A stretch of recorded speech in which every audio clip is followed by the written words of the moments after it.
자, 그래서 이렇게 삼선에 이렇게 들어오면 이 돌을 잡을 수 있습니까? 절대 못 잡죠. 그죠? 이렇게 들어오면 자기가 유리원 쪽을 이렇게 막아가지고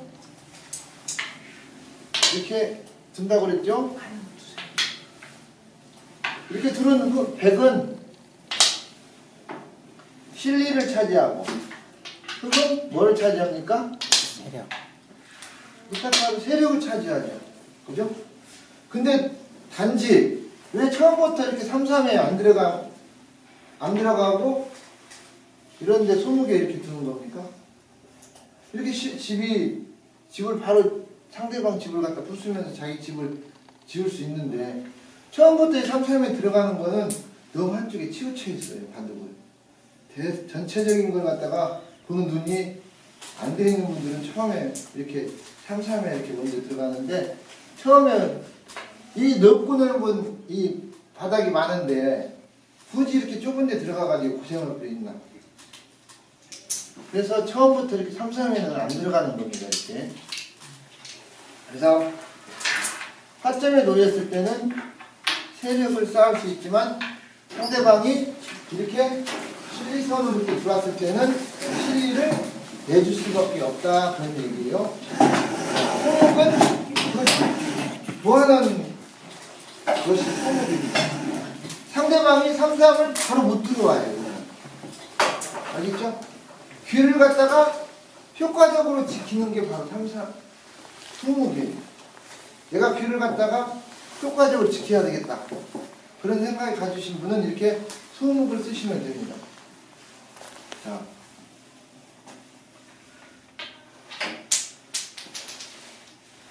이건 뭡니까? 처음부터 삼삼을 놨죠.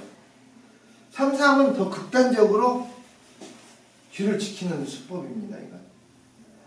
이제 여기서 이제 만약에 삼삼을 놨을 때는 상대방이 귀를 지키기 때문에 나는 백의 입장에서는 뭐를 차지해야 됩니까? 세력. 세력을 차지해야 되겠죠. 바둑은 항상 세력이냐 실리냐 두 가지는 내가 두 가지 중에 하나는 차지해야 돼요. 상대방이 실리를 차지하면 나는 세력. 내가 실리를 차지하면 상대방은 실리. 뭐 그런 식으로 해가지고 그렇게 하면은 무난하게 바둑을 둘 수가 있어요. 욕심사납게 내가 실리도 차지하고 세력도 다 차지할 수는 없어요. 그러면 이런 식으로 화점에 이렇게 둘 수가 있겠죠. 백의 입장에서는 이렇게 두고 싶어요. 그러면 여기서도 이제 정석이 필요합니다. 이렇게 이제 이렇게 왔을 때는 어느 쪽이든 이렇게 한번 밀어야 돼요. 자, 그러면 위로 뻗어야 되겠죠. 이런 데서 이렇게 막는 건 어떻게 됩니까? 여기 끊어지는 약점이 생기죠. 그죠? 이렇게 끊어지는 약점이 생기기 때문에 이 백은 처음부터 공격을 당하는 거예요. 이렇게 끊어지는 약점이 있으면. 처음부터 약점을 만들 필요는 없겠죠. 그래서 뻗고. 자, 여기서도 흙은 계속 밀고 나가면 어떻게 됩니까? 이거 계속 밀고 나가면. 계속 밀고 나가면 계속 백은 뻗어요. 그러면 이건 너무 일방적으로 막 실리를 차지하는 거기 때문에 이런 건 또 바둑에서는 좋은 작전이 아니에요. 너무 막 삼선만 이렇게 여기까지 만약에 쭉 이렇게 밀었다고 생각해 보세요. 이거는 흙은 실리를 좀 차지했지만은 백한테 방대한 세력을 가져가지고 절대 흙이 좋은 바둑을 둘 수 있는 게 아니에요. 그래서 바둑을 이렇게 둘 때는 적당히 가고 난 다음에 이쪽 막는 거를 갖다가 이렇게 살짝 피해가는 게 좋습니다. 이게. 피해가는 게 좋아요. 또 이쪽 막히는 걸 피해가려면 이쪽으로 가는 것도 이렇게 있어요. 그러면 만약에 백이 이쪽을 막으면 어떻게 됩니까? 이 흙은 이제 공격당할 말이 아니에요. 거꾸로 반대로 이런 데 이렇게 다가가면 어떻게 됩니까? 이 백은 좀 이제 바둑을 둘 줄 아시는 분들 이런 걸 딱 보면 이들이 도망갈 때는 이 중앙밖에 없구나. 중앙. 그죠? 그럼 이때 이제 흙이 이렇게 두면은 흙은 양쪽에 있는 실리를 다 차지하면서 이 백을 중앙으로 내모는 꼴이 돼요. 바둑이. 그죠? 그러면 이 백은 어떻게 합니까? 재미 있습니까? 없습니까? 집이 없으니까? 집이 없죠. 물론 이 밑에다가 약간의 집은 질 수 있어요. 이런 데 이렇게 두면 이렇게 집은 질 수 있지만 바둑에서 이런 데 이제 또 두점머리를 맞이하죠. 그죠? 처음부터 백이 흙한테 핍박을 당하는 그런 모양이 돼요. 그래서 이렇게 짓는 집은 집이 아니에요. 이렇게 집을 옹색하게 해가지고 만약에 백이 여기를 둘 수 있으면 어떻게 됩니까? 좋은 모양이죠. 좋은 모양. 그죠? 좋은 모양이에요. 근데 이런 데를 갖다가 반대로 흙한테 이렇게 당하면 백은 밑에 처음에 귀에다가 집을 차지하고 그 다음에 귀가 없으면 변 마지막 중앙을 가야 되는데 처음부터 중앙으로 도망가야 되니까 어떻게 됩니까? 백은 기분 나쁘겠죠. 좋은 자리는 다 누가 차지했어요? 흙이 차지했죠. 이게 이제 바둑에서 상대방이 잘못 둔 걸 갖다가 응징하는 방법입니다. 그냥 둘을 써서 잡는 것만 그게 응징이 아니에요. 상대방 돌을 잡아먹는 것이 중요한 게 아니고 상대방을 돌을 어떻게 안 좋은 쪽으로 몰아가는 거예요. 계속 처음부터. 아시겠어요?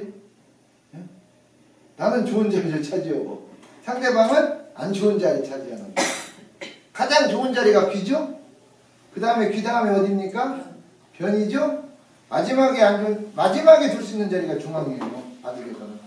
근데 처음부터 이렇게 중앙으로 가는 거는 그래서 백은 여기를 막을 수가 없어요.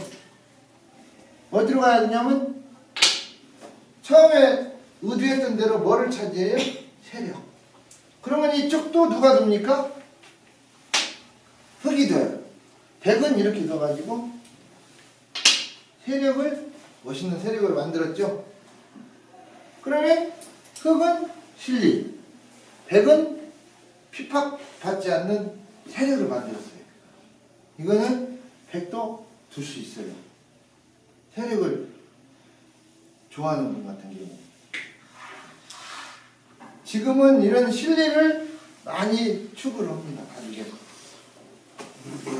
실리, 프로기사들이 실리 바둑을 많이 둬요. 옛날에 일본에 다케미야라는 그런 고수가 있어요.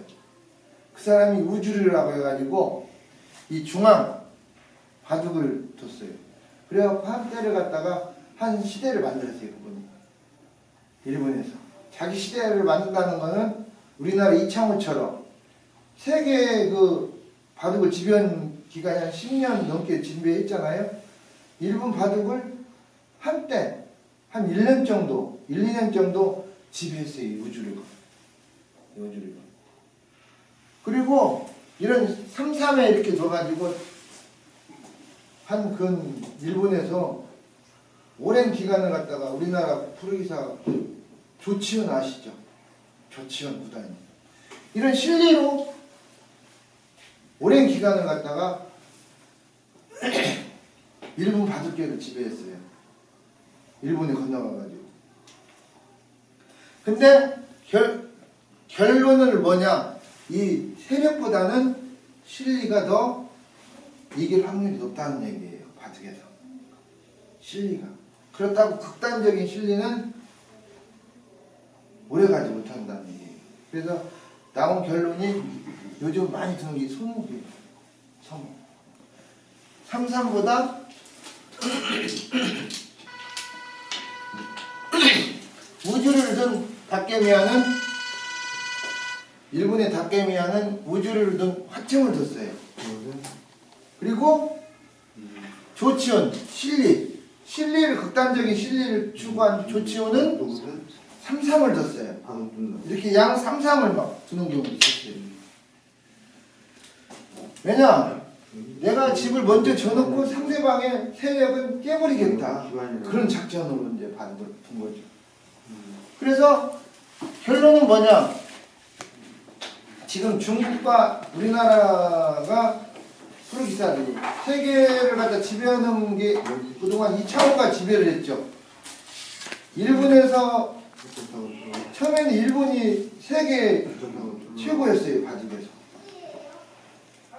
그러니까 그 중국에서 바둑, 한국에서 바둑을 잘 두면 70년도까지만 해도 70년, 그 80년까지만 해도 다 일본으로 유학을 갔어요.